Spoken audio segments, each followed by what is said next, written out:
Ne lui servez pas de dessert. Elle n'a pas mérité Noël. A dit ma mère, en pointant du doigt l'assiette vide de ma fille, alors que les enfants de ma sœur se servaient une deuxième portion. J'ai pris la main de ma fille, j'ai dit que nous avions compris, et nous sommes partis. À 12h02, ma mère a envoyé un message, le prêt immobilier est à payer demain. Paie-le immédiatement. J'ai simplement souri, et j'ai dit. Je m'appelle Brandy. J'ai 34 ans, je suis la fille aînée, celle qui garde les reçus, et qui achète des serviettes en plus, juste au cas où. Je suis responsable de la paie, ce qui veut dire que je vis dans des tableaux Excel, même quand je ne travaille pas. J'ai une fille, Mia, qui a 7 ans, et qui porte ses cheveux en 2 tresses ébouriffés, parce qu'elle dit que ça fait de rapide. Je suis divorcé. Je transporte un chargeur de téléphone pliable, des pansements, et des collations silencieuses, pour les urgences. La veille de Noël, la salle à manger de ma mère sentait la cannelle et le jambon. Les enfants de ma sœur, Jenna, chassaient déjà les assiettes à dessert. Maman avait disposé des parts de tarte, comme des trophées. Ne lui servez pas de dessert. Elle n'a pas mérité Noël, a dit ma mère, en pointant l'assiette vide de ma fille, comme si c'était une pièce à conviction. Les enfants de Jenna ont pris une deuxième part, et ont ri. La main de Mia s'est figée sur ses genoux. Pardon ? Ai-je dit. Elle n'a pas chanté pour nous. Elle n'a même pas essayé. Pas de dessert, a dit maman, assez fort pour que tout le monde entende. Mia m'a regardé, avec les yeux humides. J'ai pris sa main, j'ai dit que nous avions compris, et nous nous sommes levés. Je lui ai mis son manteau. Je l'ai aidé à enfiler ses bottes. Nous sommes sortis dans le froid, sans dire au revoir. Sur le chemin du retour, mon estomac était noué, et lourd. Je détestais à quel point, il m'avait semblé si normal, de me lever et de partir, comme si nous l'avions répété. Nous n'étions pas toujours comme ça. Après la mort de papa, maman s'est un peu effondrée. Elle a perdu son emploi, à la coopérative de crédit. Et puis, elle a dit qu'elle ne savait pas quoi faire de la maison. J'ai dit que je l'aiderais, pendant quelques mois. J'ai programmé son prêt immobilier, sur mon paiement de facture en ligne. C'était facile. C'était censé être temporaire. Le temporaire s'est transformé en année.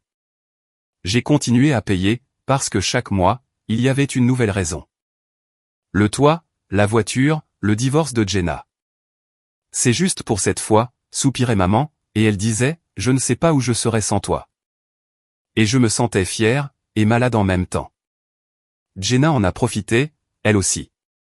Elle m'envoyait des textos, peux-tu couvrir l'appareil dentaire de Tyler, l'assurance fait des siennes. Ou, Ava a besoin de costumes pour le spectacle. C'est $300 pour le tout. Si je disais que je devais vérifier, elle répondait, ça doit être sympa, d'avoir ce genre de liberté. Liberté ? Comme si ce n'était pas des heures supplémentaires, du thé à la menthe, des applications de coupons de réduction, et de l'épuisement. Je suis devenu la banque. J'ai acheté la paix, plus souvent que la nourriture que j'aimais. Une fois, quand Mia a eu besoin de nouvelles baskets, j'ai attendu une semaine, pour pouvoir payer la facture de gaz de maman. À la naissance de Mia, maman a dit qu'elle irait la chercher après l'école, si j'aidais un peu plus pour la maison. Ce n'était écrit nulle part, mais ça ressemblait à un contrat, pesant sur mon dos. Quand maman gardait Mia, tout allait bien, jusqu'à ce que Mia ne tape pas des mains de la bonne façon, ne s'assoie pas de la bonne façon, ou ne sourit pas sur commande. Maman gardait un tableau des bons choix sur le frigo, avec des étoiles dorées, pour les enfants de Jenna. Je lui ai demandé, de ne pas faire ça avec Mia. Elle a haussé les épaules, et a dit, les enfants ont besoin de structure. Cet automne, Mia a commencé à pleurer, avant d'aller chez sa grand-mère. Parce que grand-mère me donne des notes, disait-elle. Elle a un bégaiement, qui s'aggrave quand elle est anxieuse. Maman lui a dit, si tu essaies assez fort, tu peux arrêter ça. J'ai dit à maman, d'être plus douce. Maman a répondu, ne me dis pas comment être une grand-mère, dans ma propre maison. Pendant ce temps, mon budget s'est resserré. Les prix ont augmenté. Mon loyer a augmenté. L'école de Mia a envoyé une lettre de collecte de fonds, qui m'a fait me sentir minuscule. J'ai commencé à tenir une liste, de chaque paiement que je faisais pour maman. C'était stupide au début, juste une façon de prouver que je n'imaginais pas les choses. Mois après mois, les chiffres se sont transformés en une vie qui n'était pas la mienne. 2 semaines avant Noël, maman m'a demandé d'apporter le dessert. Fait simple. Les enfants de Jenna sont difficiles. J'ai acheté des tartes, des biscuits, et de la crème fouettée. Mia a aidé à mettre des vermicelles sur les biscuits, puis elle a mangé 2 vermicelles, et rien d'autre.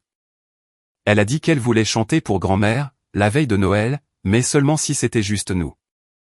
Je deviens timide, quand les gens me regardent, a-t-elle chuchoté. Au dîner, c'était bruyant. Jenna n'arrêtait pas de dire à ses enfants d'interpréter leur chant de Noël, parce que grand-mère vit pour ce genre de choses. Ils ont hurlé sur Jingle Bell Rock, avec de faux micros. Maman a pleuré, et a dit, c'est ça l'esprit de Noël, l'effort. Quand maman a demandé à Mia de chanter, Mia a secoué la tête. Elle a attrapé ma manche, et a dit, je pourrais te chanter ça à la maison, a-t-elle chuchoté. Maman a fait la grimace. Elle n'a pas mérité de dessert, a-t-elle dit. Elle n'a pas mérité Noël. Je l'ai fixée. Elle a 7 ans. C'est pour lui donner une leçon. La vraie vie a des conséquences. Tu veux qu'elle soit faible? A répondu maman. Jenna est intervenue. Nous faisons tous des choses inconfortables, pour la famille. Elle m'a regardé, comme dans un miroir. C'était un écho étrange. Nous faisons des choses inconfortables, pour la famille. Faire le spectacle, payer une facture, sourire, faire semblant que tout va bien.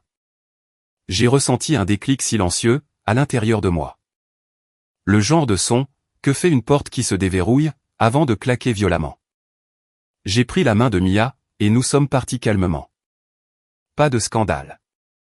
Les manteaux, les bottes, le froid. La porte s'est fermée derrière nous, et j'ai oublié de respirer, jusqu'à ce que nous soyons dans la voiture. De retour à la maison, Mia a grimpé dans mon lit, sans demander. Est-ce que j'ai mal fait? A-t-elle demandé. Absolument pas, lui ai-je répondu. Tu as fait exactement ce qu'il fallait. Je suis resté allongé dans le noir, à regarder les chiffres de l'horloge changer. À minuit, j'avais enfin sommeil. Et puis, mon téléphone s'est allumé sur la table de nuit, avec le nom de maman. Je n'ai pas regardé. Pas encore. À 12h02, le lendemain, mon téléphone a vibré à nouveau. Je venais de finir de ranger les crayons de Mia, et je préparais une liste de courses, que nous ne pouvions pas totalement nous permettre. Le texto venait de maman. Le prêt immobilier tombe demain. Paie-le immédiatement. J'ai fixé l'écran. Je pouvais entendre sa voix, dans le mot immédiatement, comme si j'étais un bouton, sur lequel elle pouvait appuyer. Un autre texto. De plus, ton comportement d'hier soir était humiliant. Les enfants de Jenna étaient confus. Tu leur dois des excuses, pour avoir gâché l'ambiance. J'ai pris une grande inspiration. Mia était à la table basse, dessinant un bonhomme de neige, avec 6 chapeaux. Je lui ai souri, et j'ai dit, j'adore tes chapeaux. Parce que j'avais besoin de dire quelque chose de vrai, avant de dire quoi que ce soit d'autre. Ensuite, j'ai tapé, nous ne paierons plus ton prêt immobilier. Ma main tremblait. Je l'ai effacé, et retapé 3 fois. J'ai ajouté, je n'échangerai pas la dignité de ma fille, contre un dessert, ou un paiement de maison. C'est terminé. Elle a appelé immédiatement. J'ai laissé sonner, jusqu'à la messagerie. Elle a envoyé un texto, ne t'avise pas de faire ça. C'est ma maison. Ton père serait dégoûté. J'ai répondu à l'appel, la 2e fois, parce que je ne voulais pas me cacher. Salut, maman, ai-je dit. Espèce de fille ingrate, a-t-elle lancé. Je t'ai nourri. Je t'ai élevé. Tout ce que j'ai, ma maison, c'est ce qui maintient cette famille unie. Tu crois que tu peux juste tout arrêter, parce que ton enfant est pourri gâté? Elle a 7 ans, et elle n'est pas pourri gâtée. Elle a le droit d'être timide. Timide? Elle est manipulatrice. Elle sait que tu cèdes, a dit maman. Et maintenant, comporte-toi en adulte. Le prêt est à payer. Fais ce que tu fais toujours. Je change ce que je fais toujours, ai-je dit. J'ai désactivé le paiement automatique hier soir. Quoi? Sa voix s'est brisée violemment. Tu me punis, parce que j'ai essayé de fixer une règle, dans ma maison. Je protège mon enfant. Tu l'as humilié. Nous avons tous fait des sacrifices, a-t-elle lâché. Toi, tu sacrifies de l'argent. Elle a sacrifié un dessert. C'est ça la famille. Non, ai-je répondu, c'est du contrôle. Le nom de Jenna a clignoté sur mon écran. J'entendais maman respirer, puis l'appel a été coupé. Jenna a rappelé, et j'ai décroché. Tu es sérieuse? A dit Jenna. Maman perd les pédales. Tu connais son anxiété. Tu vas la rendre malade. Tu fais un drame. C'est juste un dessert. Ce n'est pas juste un dessert.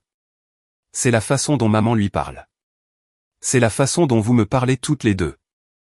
Tu te crois meilleur que nous, parce que tu as un salaire, et un appartement avec une buanderie, a-t-elle dit, d'une voix neutre.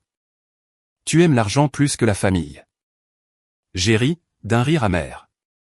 Tu aimes mon argent, plus que ma famille. Silence. Puis elle a adouci le ton. L'appareil dentaire de Tyler. Je sais, ai-je dit. J'ai payé la compte. Tu es diabolique, a-t-elle dit, et elle a raccroché. Je me suis assise par terre, et j'ai senti mon cœur battre à tout rompre. J'ai regardé Mia, qui dessinait maintenant un chat, à côté du bonhomme de neige. Est-ce que les chats ont droit au dessert? A-t-elle demandé, sans lever les yeux. Toujours, ai-je dit. Le reste de la journée a été une tempête. Les textos de maman arrivaient par rafale. Tu vas le regretter. Quand ils saisiront la maison, ce sera de ta faute. Je n'arrive pas à croire que tu laisserais ta mère à la rue. Puis la tactique a changé. Je te pardonne, si tu arranges ça. Puis, de nouveau des menaces. J'ai écrit un message plus long, et je l'ai lu à voix haute, pour m'assurer qu'il me ressemblait. J'ai payé ton prêt immobilier, pendant 4 ans. J'en ai gardé la liste. J'ai aussi payé les factures, les réparations, et j'ai aidé Jenna. J'ai fait ça parce que je t'aime. Mais l'amour, ce n'est pas une facture. Je t'aiderai à établir un budget, à vendre les meubles en trop, ou à trouver plus petit. Je n'enverrai plus d'argent. Je n'amènerai plus Mia, dans un endroit où elle est notée, et humiliée. Ce sont mes limites. Je ne négocie pas. J'avais l'impression de pousser un rocher, du haut d'une colline. Ce n'était pas élégant, mais ça avançait. Maman n'a pas répondu à ce message. À la place, elle a envoyé une photo de la maison, et a écrit, « C'est la dernière chose que j'ai de lui. » J'ai répondu, « Il aurait voulu que tu sois gentille. Il n'aurait pas voulu que tu monnaies un dessert, avec de la peur. » Ensuite, j'ai posé mon téléphone face vers le bas, et j'ai emmené Mia au parc. L'air était vif, et lumineux. Nous avons donné des coups de pied, dans des petits tas de feuilles gelées, et j'ai essayé de ne penser à rien, mais le tableau Excel dans ma tête, ne voulait pas s'arrêter. Les chiffres défilaient, comme des oiseaux. De retour à la maison, j'ai ouvert mon application bancaire, et j'ai regardé les paiements. 4 ans. J'ai refait les calculs 2 fois. J'ai commencé à pleurer.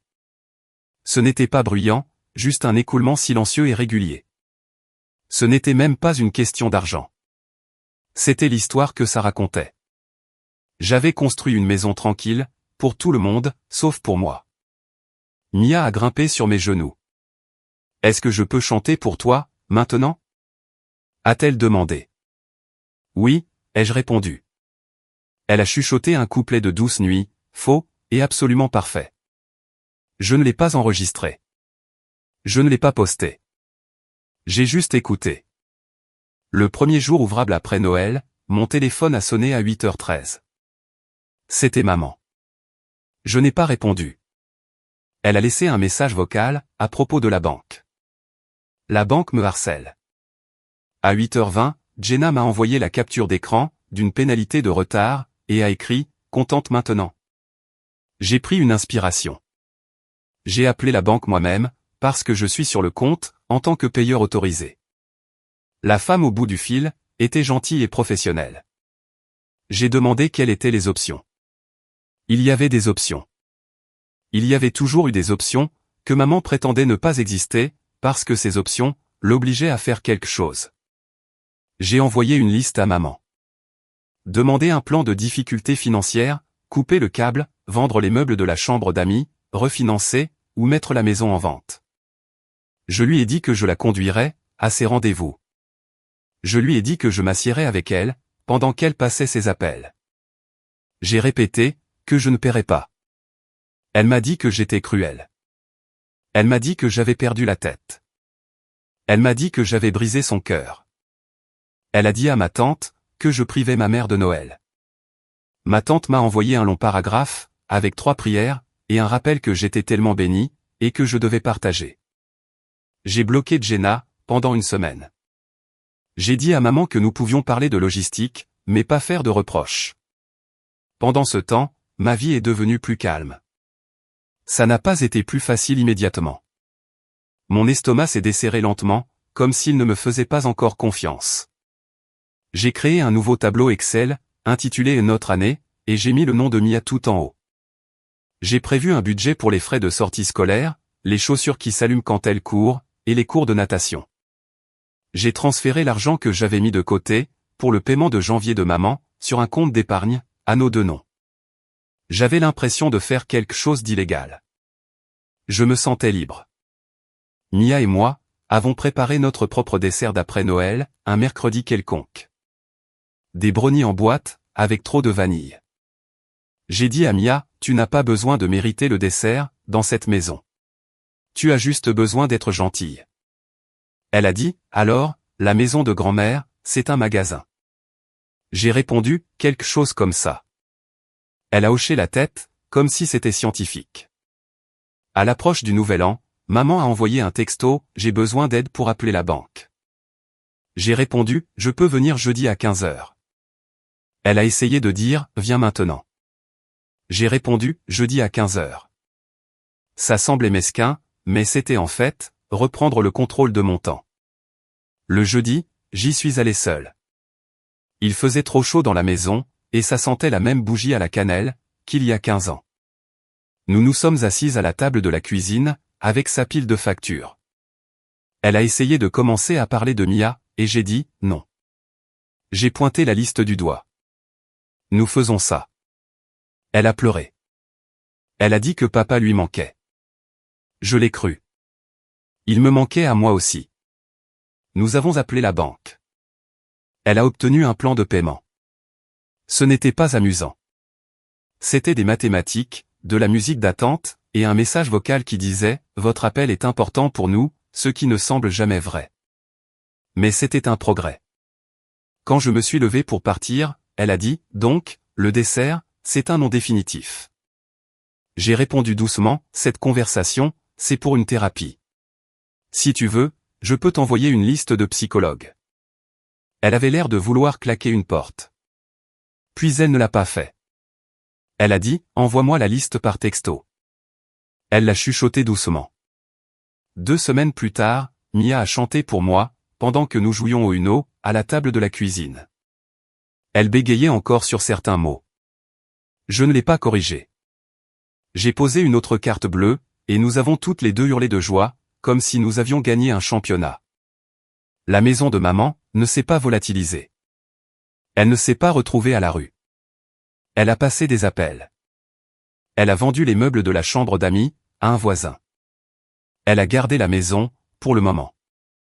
Nous l'avons vue un dimanche après-midi, pendant 1 heure. Elle m'a offert un dessert, sans faire de discours. Des progrès, pas la perfection. Les gens demandent où est la limite. Pour moi, la voici. Mon portefeuille n'est pas une laisse. Mon enfant n'est pas une monnaie d'échange. L'amour n'est pas un dessert, que je dois mériter pour ma famille, en me donnant en spectacle, ou en payant sur commande. Quand maman m'a envoyé un texto, le 1er du mois, prêt immobilier à payer, puis je plaisante, l'habitude, j'ai souri, et j'ai répondu, tu vas gérer ça. Et je le pensais vraiment. Nous avons compris, ce jour-là à table. Et nous le comprenons maintenant. Être une famille, ne veut pas dire que je dois disparaître. Ça veut dire, que je me présente tel que je suis, avec mes propres limites.